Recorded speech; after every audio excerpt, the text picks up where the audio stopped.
ในปัจจุบันข้าพเจ้าจะบอกทานเกี่ยวกับวิธีการลงทะเบียนใน1 เคมได้อย่างง่ายดายและไวจากอุปกรณ์ใดหนึ่งเพื่อให้ได้รับผลกำไรใหญ่โดยการพนันกีฬา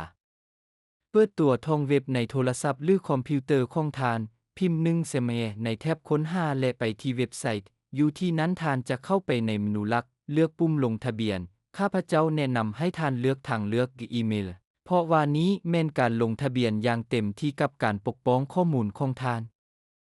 ในที่นี้ทานเลือกประเทศสกุลเงินภาคพื้นใส่ที่อยู่อีเมลของทานชื่อนามสกุลและเบอร์โทรศัพท์สำหรับการปกป้องสร้างรหัสผ่านที่เข้มแข็งและใส่รหัสโปรโมชั่น8โวลต์ซึ่งให้ 200% ให้กับเงินฝากของทานและกดปุ่มลงทะเบียนค่อยจะออกรหัสโปรโมชั่นให้กับเจ้าในคำเห็นข้างลุ่มนี้วิดีโอหลังจากนั้นตื้มเงินใส่บัญชีของทานด้วยวิธีที่ง่ายและได้รับ 200% ในเงินฝากครั้งทำอิฐของทาน